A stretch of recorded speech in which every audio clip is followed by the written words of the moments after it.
Sermón número 5. ¿Cuál es la verdadera religión? Pero los judíos, en este caso nuestro Señor Jesucristo, o todo el que fuera judío, eran enemigos acérrimos de los samaritanos.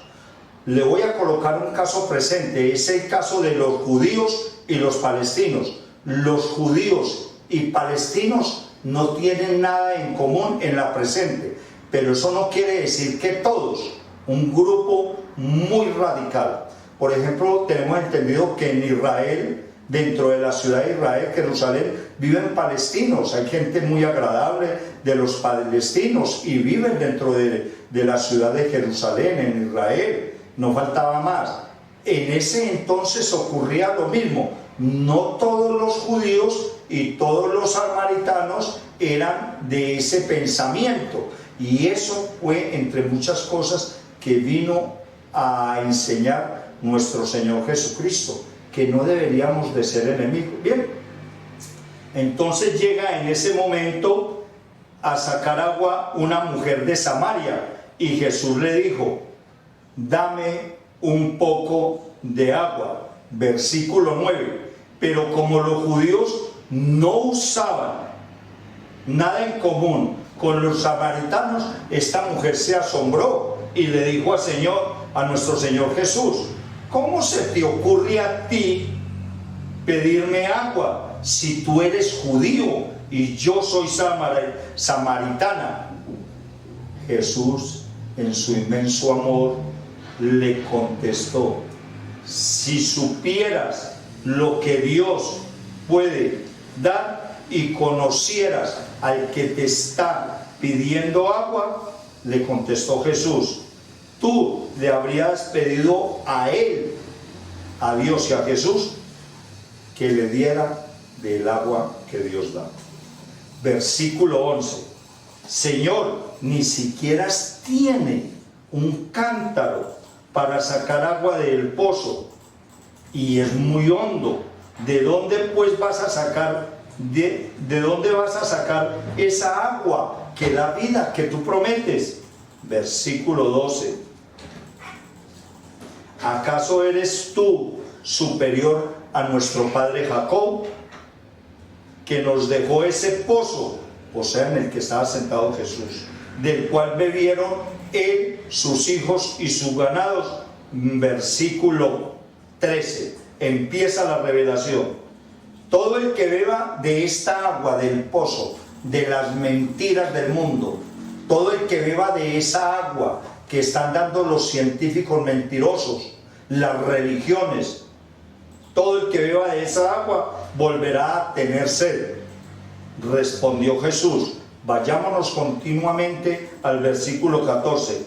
Pero el que beba del agua que yo daré no volverá a tener sed jamás, sino que dentro de él esa agua se convertirá en un manantial de agua que brotará vida eterna. Quiso decir esto Jesús, que nosotros los seres humanos no debemos de creer en el agua que da el mundo, en las mentiras que enseña el maligno, en las mentiras que enseñan y han estado enseñando y siguen enseñando un puñado mínimo de científicos, de personas ilustres en la ciencia. No debemos de beber de esa agua que son mentiras, porque esa agua que está enseñando que usted se debe de postrar en un crucifijo, que usted debe de hacer una novena, que usted debe de ir a tal parte, que usted debe de ir a toda otra, todo eso son mentiras. Es un agua que le va a producir siempre sed, pero el agua que le ofrece nuestro Señor Jesucristo a la mujer samaritana, pero el agua que yo le daré no volverá a tener jamás sed, sino que dentro de esa agua tendrá vida eterna. ¿Cuál es el agua? La palabra de Dios. Dentro de esta agua que es la Biblia y está la palabra de Dios, es la vida eterna. Por eso yo los invito a que sea nosotros mismos quien confrontemos lo que nos enseñan, que confrontemos nosotros mismos leyendo y obedeciendo la palabra de Dios para que podamos tener vida eterna, porque el agua que da el mundo no produce vida eterna, sigue produciendo más y más sed. Versículo 15. Dice la samaritana: Señor, dame de esa agua para que no vuelva a tener sed, ni siga viniendo aquí a sacarla. Esta mujer estaba cansada de venir por esa agua. Hay muchas personas que están cansadas de escuchar la palabra de Dios y no ver resultados, porque se ha empecinado la humanidad a estar engañando al mundo, y ya el mundo no quiere creer en lo que se enseña, porque siempre estamos enseñando, o están enseñando más exactamente, es mi decir, mentiras, engaños, traiciones. Se está enseñando que debemos de creerle a tal político, que tal político es el que va a solucionar el mundo. Y déjeme decirle, Dios no mandó a que la iglesia se involucrara en un cambio social. Dios mandó a que la iglesia se involucrara en un cambio espiritual. Y muchas personas, muchas organizaciones quieren coger la religión para cambiar la conducta del ser humano, y la conducta del ser humano no la cambia ninguna iglesia. Nosotros, los verdaderos cristianos, tenemos que llevar el ejemplo y mostrar la enseñanza de un cambio en nuestras vidas a nivel espiritual, no a nivel político ni a nivel social, porque si dentro de nuestras vidas no hay un cambio espiritual, no puede haber un cambio social. Ningún ser humano está capacitado ni autorizado por Dios para hacer un cambio social en la vida de los seres humanos, si no primero se hace un cambio espiritual. Versículo 15 de Juan 14, versículo 15: dame de esa agua para que no vuelva a tener sed, ni siga viniendo a sacarla. Versículo 16, le contesta Jesús, y aquí es donde viene el problema, aquí es donde llegamos. Aquí es donde le metemos la llaga a las personas en sus vidas, que piensan que porque están viviendo en fornicación y adulterio van a ser salvas y van a recibir la vida eterna, que porque están mintiendo, están engañando, están estafando y están abusando del prójimo, van a recibir la vida eterna. Y no. Y mire lo que le dice nuestro Señor Jesucristo, versículo 16 de Juan 4: ve a llamar a tu esposo y vuelve acá, le dijo Jesús. Me fascina este versículo, porque aquí le está haciendo un llamado nuestro Señor Jesucristo a todas las personas que están viviendo en unión libre. Ve a llamar a tu esposo. ¿Y sabe qué le dice la mujer? Muy honesta. Le dice en el versículo 17: Señor, no tengo esposo. Y Jesús valora eso. Y le dice: bien has dicho, mujer, no tienes esposo. Versículo 18: es cierto que has tenido 5 y el que tienes ahora no es tu esposo. Has dicho la verdad. No es un pecado en este momento estar en fornicación, en adulterio. Es un pecado no reconocerlo. Vuelvo y se lo repito. No es un pecado eterno estar viviendo en fornicación y en adulterio. El pecado consiste en que no quieren reconocer que están cometiendo un pecado. Primero, y el pecado consiste es en no abandonar ese pecado. Que se esté en pecado de fornicación, de adulterio, de robo, de engaño, de mentira, de brujería, de pornografía y de todas esas, no es un pecado eterno. Se puede interrumpir la maldición de ese pecado confesando ante Cristo Jesús, como lo dijo la samaritana. Es cierto, ve a llamar a tu esposo y vuelve acá, dijo Jesús. Y la samaritana le dijo: yo no estoy casada, yo vivo en fornicación, yo vivo en adulterio, yo vivo en robo, yo vivo en engaño, yo vivo en estafa, yo vivo traicionando. Esa es la verdad que Dios quiere escuchar. Arrepintámonos y confesámonos nuestros pecados y Dios nos lo perdonará, pero debemos de abandonar nuestra mala conducta. Bien has dicho que no tienes esposo. Es cierto que has tenido 5 y el que ahora tiene no es tu esposo. Y en esto has dicho la verdad. Versículo 19. Cuando nuestro Señor Jesucristo le mete el dedo en la llaga a la vida de ella, como este ministerio presente lo estoy haciendo, entonces la mujer dice: Señor, le dice a nuestro Señor Jesucristo, me doy cuenta que tú eres profeta.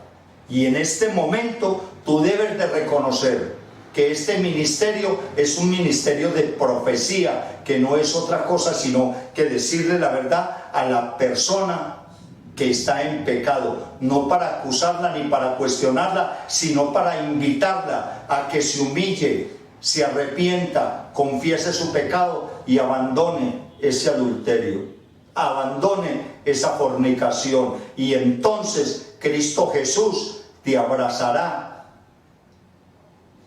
para llevarla a la presencia de Dios y reconciliarte con Dios. Versículo 19. Señor, me doy cuenta que tú eres profeta. Versículo 20. Entonces dice así la mujer a Jesucristo, viéndose tan confundida, porque es que así es como está la población mundial, confundida, no saben si creerle al pastor, al sacerdote, al político, al grupo de izquierda, al grupo de derecha, al hechicero, al brujo. No saben a quién creerle. Entonces ella le dice en el versículo 9 de Juan 4: nuestros antepasados adoraron en esta iglesia, en este grupo político, en esta religiosidad. Le dice ella: Señor, me doy cuenta que eres un profeta. Nuestros antepasados adoraron en este monte, pero ustedes, los judíos, dicen que el lugar donde debemos de adorar está en Jerusalén. Porque es que se ha tenido y se ha cogido la tendencia a que se dice que es en esta iglesia donde hay salvación, y eso es mentiras. Se ha tenido la tendencia de decir a que esta imagen es la que nos lleva a Cristo Jesús para salvarnos. Esto es mentiras. Se ha creído y tiene la tendencia de decir que no le prestan atención al pastor, que porque el pastor es malo, y hay otro bueno y tampoco le creen a él. Se tienen una cantidad de tendencias, hay una confusión en todo el mundo. Acabo de salir hace 8 días de correría y salí de donde yo vivo y vi un grupo de personas. Dios sabe que no les miento, y llego y voy. Me llama mi hijo, sale a llevarme el carné, el cual me acredita de parte del Estado colombiano que como pastor estoy exento de la cuarentena, o sea que puedo salir en función pastoral. Y me paré aquí al frente donde yo vivo mientras mi hijo me llevaba el carné, y había 4 personas trabajando allí, bajando unas pipas de gas, y estaban enfrascados en mirando si había o no había gas en esas pipas. Y les dije, cuando llega mi hijo, les dije: este es mi hijo, este es el amor de mi Padre que me ha dado a mí a través de su amado Hijo. Ustedes creen en Cristo Jesús. Y todos respondieron en voz alta, en coro: sí creemos en Cristo Jesús. Y miraron el carnet y dijeron: sí, pastor, sí creemos. Y les dije yo: ¿quién es Cristo Jesús para ustedes? ¿O ustedes que son de Dios? Y entonces me dijeron: nosotros somos hijos de Dios. Y les dije: ¿qué les hace pensar que ustedes son hijos de Dios? Pues eso fue lo que a mí me enseñaron. Y otros llegó y dijo: porque es que uno que desde que nace somos hijos de Dios. Eso fue lo que nos enseñaron. Y inmediatamente le dije: sí, señor, tienen razón, vamos a ver. ¿Ya hicieron la declaración de fe? ¿Cómo? que si ya hicieron la declaración de ¿qué es eso? Entonces no son hijos de Dios. El mundo anda ahí afuera en una confusión. Están confundidos, están totalmente en una cortina de humo. ¿Por qué? Porque no conocen la verdad. Íbamos en Juan 4, versículo 20. Ante esta exposición que le hace la mujer samaritana a nuestro Señor Jesucristo sentado a un lado del pozo, esta mujer le dice: Fulano anda diciendo que está la iglesia, Fulano anda diciendo que debemos de creerle a este, Fulano anda diciendo que está el grupo político que está metido en política y son religiosos. Las personas no saben en qué creer. Veamos qué nos dice la Santa Palabra y terminamos este quinto sermón. Vayámonos al versículo 21 y ahí está la respuesta. ¿Cuál es la verdadera religión? Juan 4, versículo 21. Ante esta incertidumbre, nuestro Padre Celestial Jehová, Dios, Señor, Creador y Padre nuestro, por medio de su amado Hijo, nuestro Señor Jesucristo, Dios, Señor y Salvador nuestro, a través del Espíritu Santo, en la Biblia, en Juan 4, 21, nos dice: Jesucristo nos da la respuesta. ¿Cuál es la verdadera religión? Versículo 21. Créeme, mujer. Uy, esto es tremendo. Créeme, mujer, se acerca la hora que ni en este monte ni en Jerusalén ustedes adorarán al Padre. Créeme, mujer. Y cuando dice nuestro Señor, créeme a mí, le dice nuestro Señor Jesucristo, créeme, mujer. Creamos en la Biblia. No le creamos a científicos.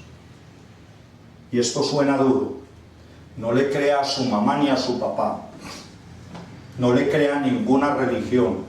No le crea a científicos, no le crea a gobierno, no le crea a movimientos de ultraderecha, de ultraizquierda, ni nada. Créeme a mí, dice nuestro Señor Jesucristo.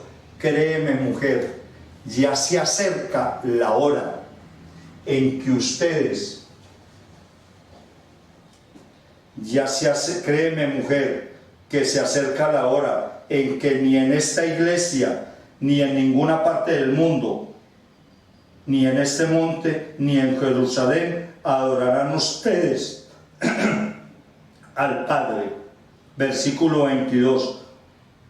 Ahora ustedes adoran lo que no conocen.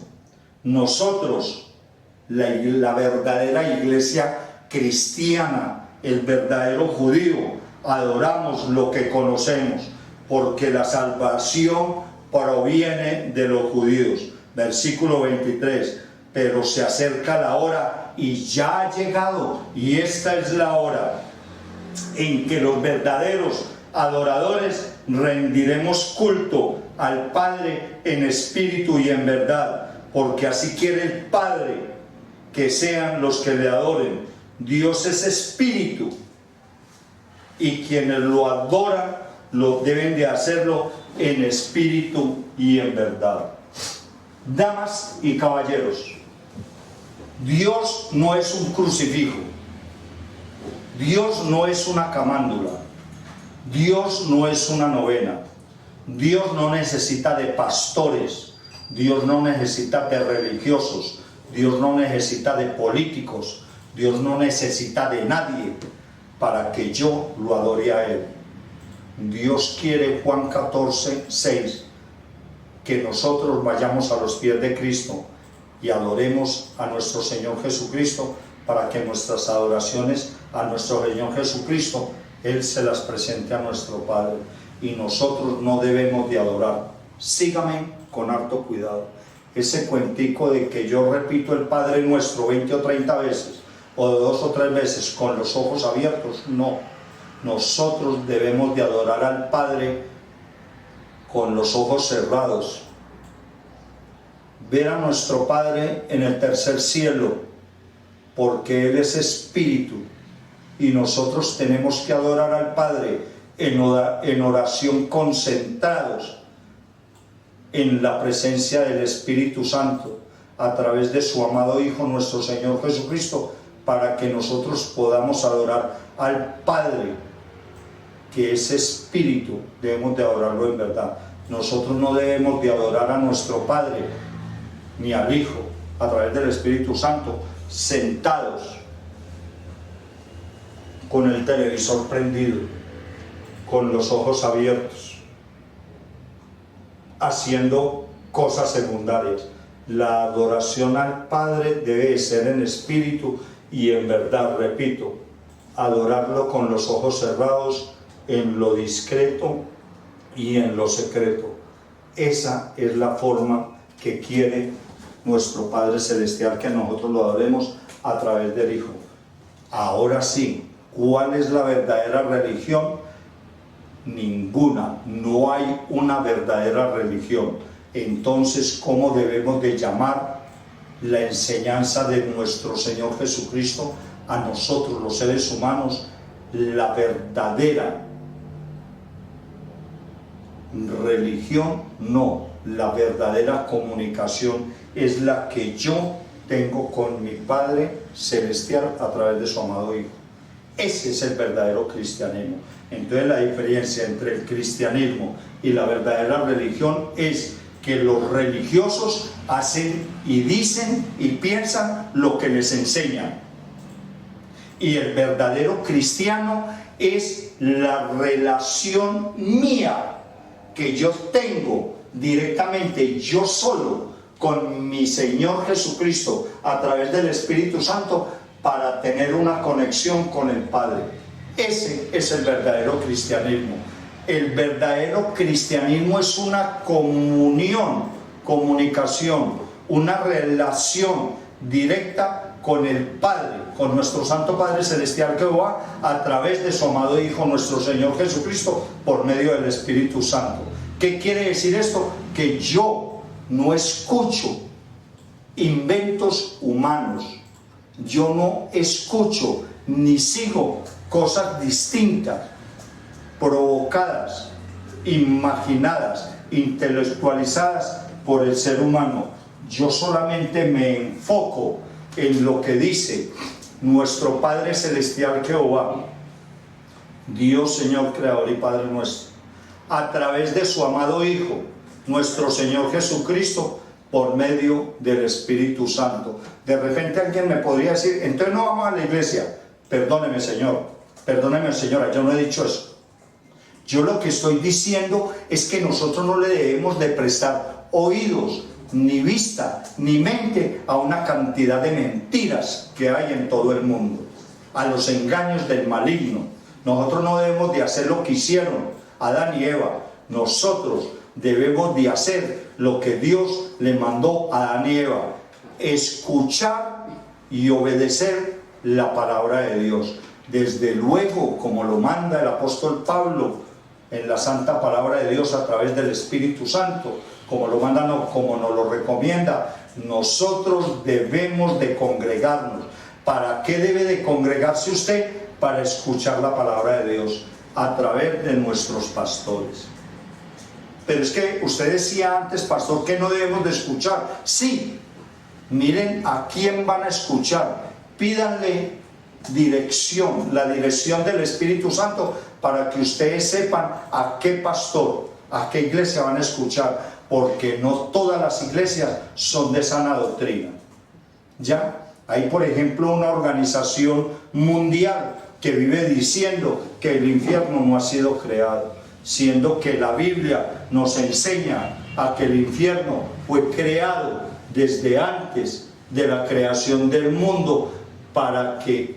¿Para quién? Para los ángeles caídos. Esto quiere decir para Satanás y todos los ángeles caídos.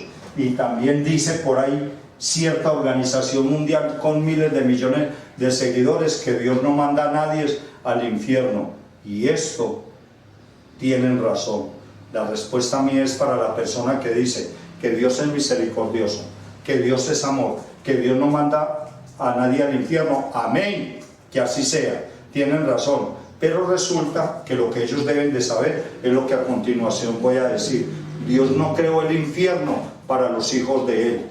Dios no creó el infierno para mandar a nadie al infierno. Usted solito se va para allá si no empieza primero por humillarse, arrepentirse, confesar su pecado ante nuestro Señor Jesucristo y por abandonar su mala conducta y hacer la declaración de fe. Y si usted ya hizo estos 5 pasos y sigue en la misma desobediencia, entonces usted va al infierno.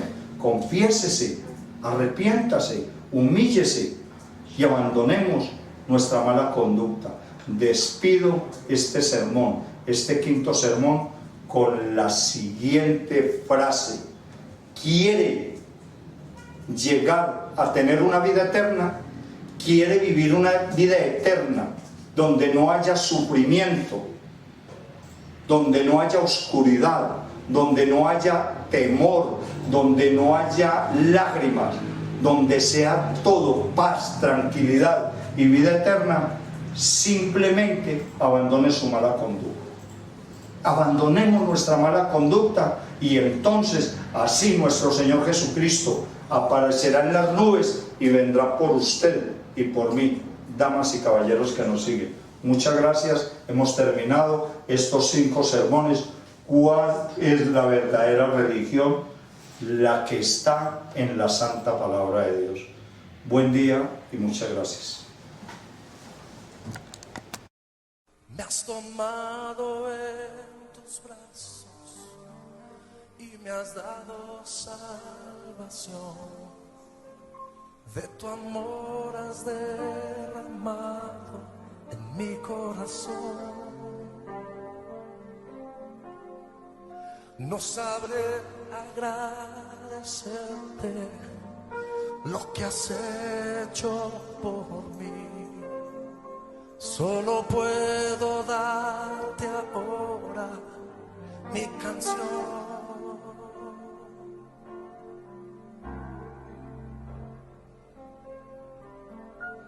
Yo te doy gracias, gracias Señor, gracias mi Señor Jesús. Gracias, muchas gracias, Señor. Gracias, mi Señor Jesús. Levanta tus manos y díselo.